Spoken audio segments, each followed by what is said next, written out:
Nagtitipid ba kayo at kailangan na kailangan nyo ng ulam na hindi nyo na kailangan na lutuin? Nako, tara. Wala na pa tumpik-tumpik pa dahil ngayong araw na ito ay gagawa tayo ng ulam na hindi na natin kailangan pang lutuin. Tara, simulan na natin.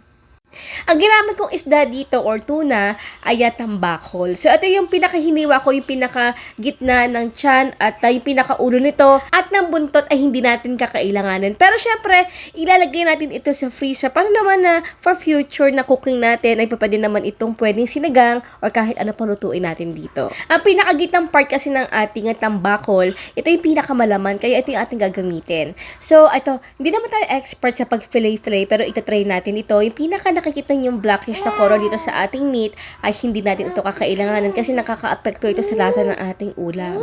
So, tatanggalin lang natin yung pinakabalat nito, ang ingay na pamangkin ko. At i-cubes lang natin ito. So, hindi ko lang muna ito hinugasan. Okay lang yan kasi may gagawin naman tayo dito later on. Dito nga pala sa ating ulam ay wala naman tayong talagang exact measurement. So, tantantsansya lang muna tayo.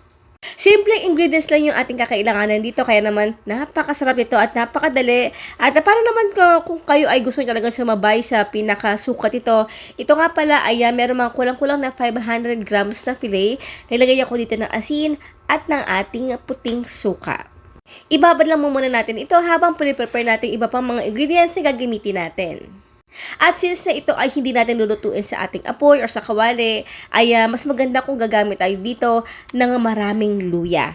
Sa mga gulay na ginagamit pala natin dito ay hiwain lang natin ito na mananipis katulad ng ating luya, ginger at ng ating pipino. Itong pipino, hinugasan ko na yan at dinisay ko na yan ng parang ganito at tinanggalan ko na yung ating pinakabuto.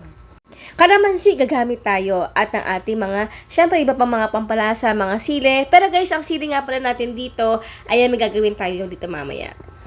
At after a few minutes nga ay inisrain ko na yung pinagbabaran natin ng ating suka at ng ating tambakol. At habang ito ay ini-strain ay tinanggal ko naman yung pinakabuto ng ating sili. Isang siling haba at ng ating siling labuyo. So ito guys ay optional lang pero I highly suggest kasi gusto ko na naman talaga yung pinaka-aromatic na flavor ng ating sili. Para naman talagang hindi talaga masyadong maanghang na maanghang. Pero again, depende na yan sa inyo.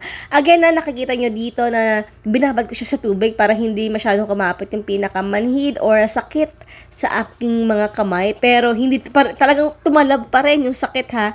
Kaya naman I highly suggest na gumamit tayo dito ng guantes.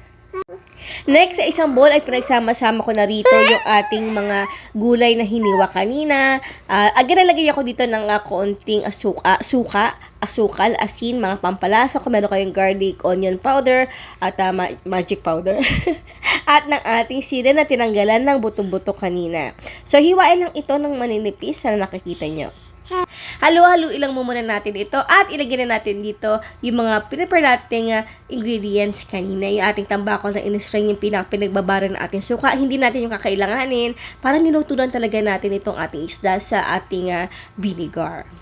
Next, syempre yung ating ginger at the rest pang mga onions.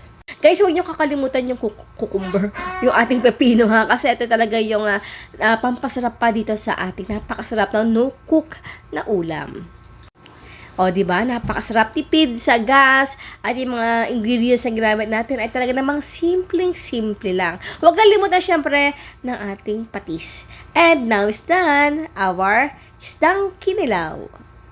Aba, syempre, bago tayo magtikiman portion, ang tanong ni Mami Shirley, anong klaseng isda ang ating piniprepare ngayong gabing ito? Syempre, ang inyong sagot sa comment box section. So, yun po guys, maraming pasalamat sa inyo lahat ang ating outro. Keep safe, be healthy, and be happy. Bye!